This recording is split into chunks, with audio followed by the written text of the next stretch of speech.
वो प्रभाव जो आप चाहते हैं कि दुनिया में रहे, घृणा ने कभी प्रभाव नहीं जमाया। अगर प्रभाव जमाया है तो प्रेम ने ही जमाया है। अगर किसी ने जीता है तो घृणा से किसी ने कुछ नहीं जीता, प्रेम से ही सबको जीता गया है। तो ये युग प्रेम और सौहार्द का युग है। आप अपने प्रेम को वहाँ तक लेकर जाइए जैसे मीरा का प्रेम अनंत था। जो प्रेम वाले लोग होते हैं, किसी किसी का प्रेम इतना अद्भुत होता है, विशाल सागर होता है, वो घर के लोग उसे समझ नहीं पाते। मीरा का भी अद्भुत प्रेम था, लेकिन उसके अपने एक एक करके बिछड़ते चले गए और आखिर में उसने सारा प्रेम उठाकर भगवान से जोड़ दिया और फिर भगवान से भी कह दिया, जो तुम छोड़ो पिया मैं नहीं छोड़ू रे, तुम चाहे जरूर छोड़ दो लेकिन मैं तो छोड़ने वाली नहीं। और तुम ही बताओ कृष्ण, तुम्हें छोड़कर और कौन है जहाँ ये रिश्ता जोड़ा जा सकता है।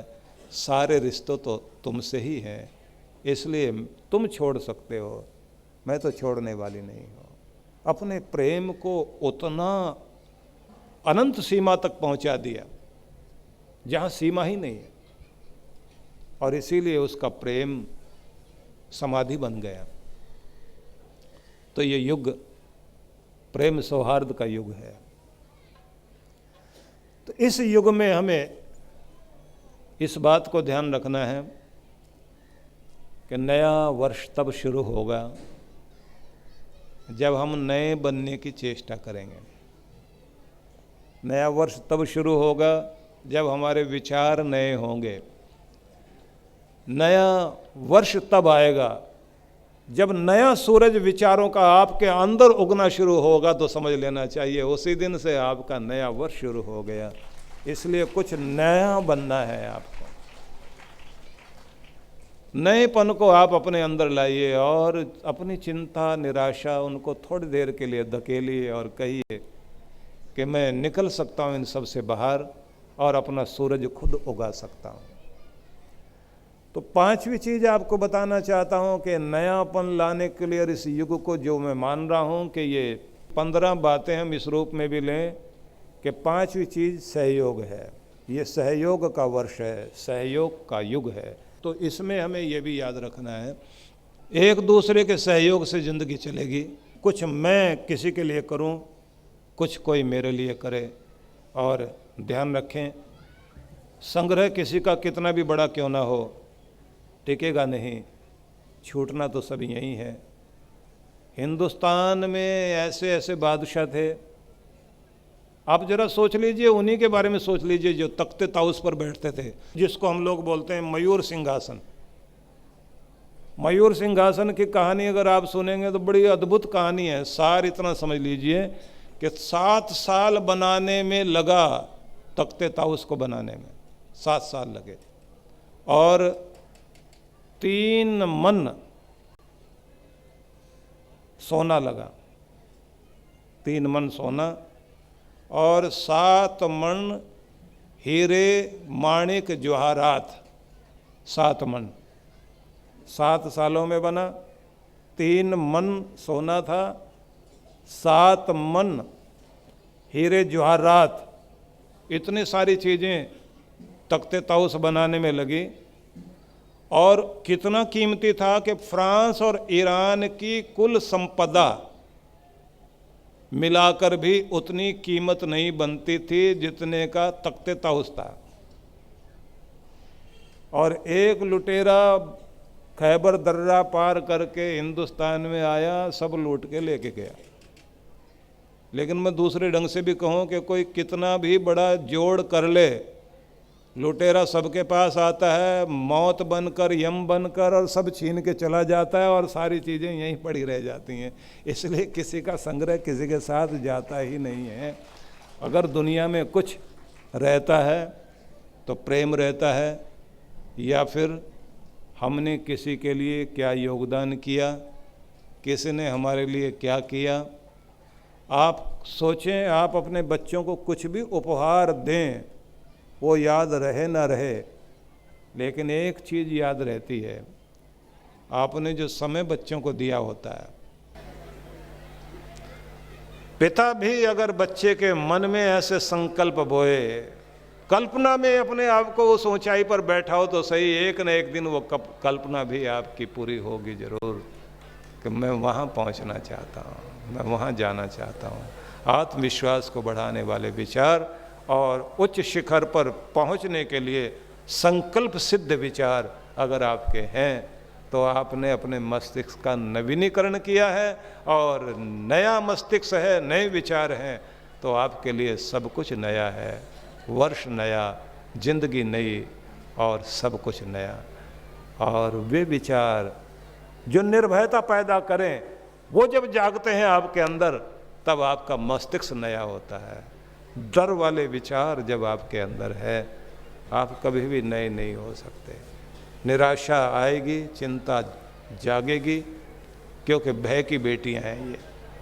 जिसकी ज़िंदगी में भय है उसके पास चिंता पहले जागेगी, क्योंकि भय की लाडली बेटी का नाम चिंता है। वो बाप बेटी दोनों साथ रहते हैं, जहाँ भय है वहाँ चिंता जरूर है। भविष्य का भय, आज की चिंता, और आज की चिंता और चिंता की बेटी निराशा। निराशा भी जो है माँ की गोद में बैठी होती है तो चिंता होगी तो निराशा भी होगी। निराशा है तो सिर के ऊपर हाथ रख के बाप बैठा हुआ है, वो है भय। तो क्यों पालते हो भाई?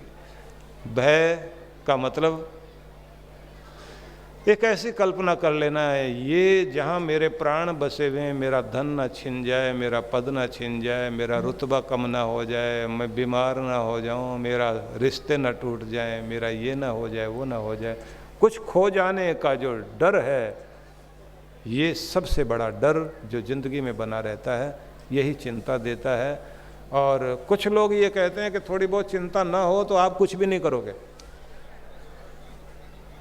थोड़ी बहुत चिंता होती है तभी तो उठ के हाथ पांव चलाते हो, नहीं तो वहीं बैठे बैठे उंगली से दूसरे को बुलाते रहोगे कि तुम आ जाओ और पानी पिला दो। तो थोड़ा बहुत तो डर रहेगा ज़िंदगी में, थोड़ी बहुत तो चिंता रहेगी, लेकिन भय का भूत इतना बड़ा मत करो कि वो तुम्हें निगल जाए। और इससे बचने का एक ही बढ़िया तरीका है, जो तुम्हें डराए वो तुम्हें भगाता है, कि पाँव सिर पे रख के भागो। तो आपने क्या करना है, भय को पीठ ना दिखा देना कभी भी, नहीं तो सिर पे सवार हो जाएगा। भय का सामना करना शुरू करो, भय की तरफ बढ़ना शुरू करो, और फिर थोड़े टाइम के बाद आप देखोगे भय इतना छोटा हो जाएगा, आपके घुटने दबाना शुरू करेगा वो। और डर के भागते रहे तो भय आपको घुटनों के बल बैठा देगा। कृष्ण भगवान का एक चित्र आपने देखा होगा, कालिया दह में एक सरोवर में कालिया नाग के फनों पर कृष्ण भगवान मुरली बजा रहे हैं, नृत्य कर रहे हैं। ये चित्र बड़ा प्यारा है, मुझे बहुत पसंद है। इस चित्र को जब देखो तो नाग के फनों पर पांव रखकर नृत्य करते हुए कृष्ण को देखना, जो ये कह रहे हैं कि भय का नाग हर किसी को डसने के लिए आता है, लेकिन जो उसके फनों पर पांव रखकर नृत्य करने का और गीत गाने का चाव रखते हैं, तो उनके सामने ये नाग हमेशा नष्ट हो जाता है। इतनी हिम्मत रखो अगर गोविंद को, कृष्ण को मानने वाले लोग हो। वो चित्र सामने रहना चाहिए कि कृष्ण तुमने नृत्य किया था तो मैं भी भय के नाग पर पांव रखकर नाचूंगा। मैं उसको ऐसी स्थिति में नहीं लाऊंगा कि वो मुझे डसे। और शिव जी तो अद्भुत हैं, वो तो कहते हैं मैंने डराने वाली चीज को गले में ही बांध के आभूषण बना लिया है, कि तुम जो तुम्हारे डर है वो तुम्हारी शोभा बन जाए, वो तुम्हें खाकर नष्ट कर दे, ऐसा नहीं होना चाहिए। इसलिए भगवान शिव के तो गले में ही आभूषण बना बैठा है। दुनिया डरती है और शिव आनंद से बैठे हुए हैं। हर वो चीज़ जिससे घृणा की जाए, डरा जाए, उसे अपनी शक्ति बनाया जा सकता है।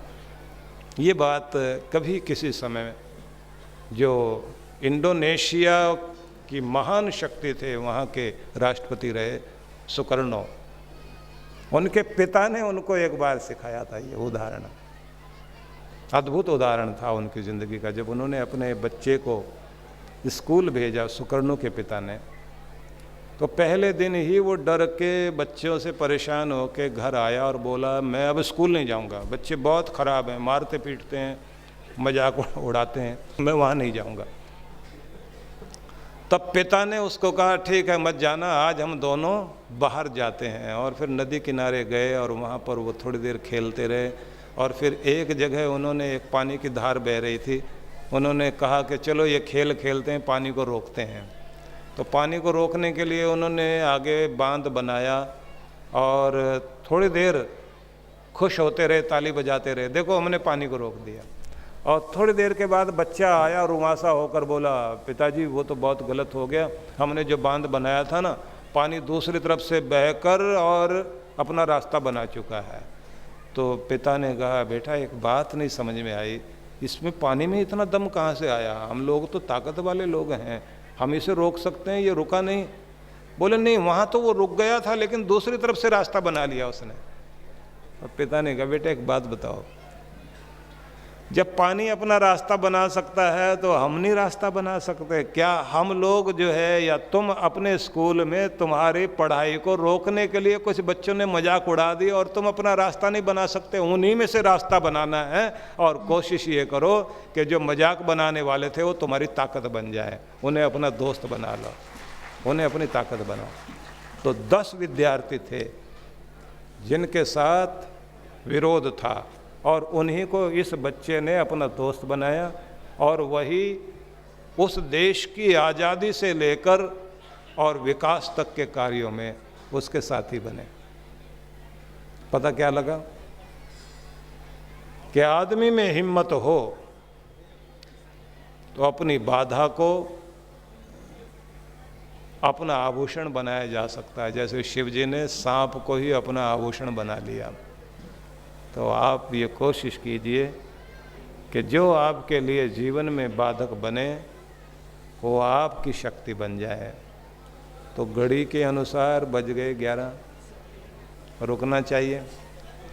तो इसलिए आपसे कहना चाहता हूँ मस्तिष्क का नवीनीकरण कीजिए तो आपका वर्ष नया, आपकी ज़िंदगी नई और आपका सब कुछ नया, और नए होकर ताज़े होकर ज़िंदगी का स्वागत कीजिए। बहुत बहुत आशीर्वाद, शुभकामनाएं। ओम गुरुवे नमः। ओम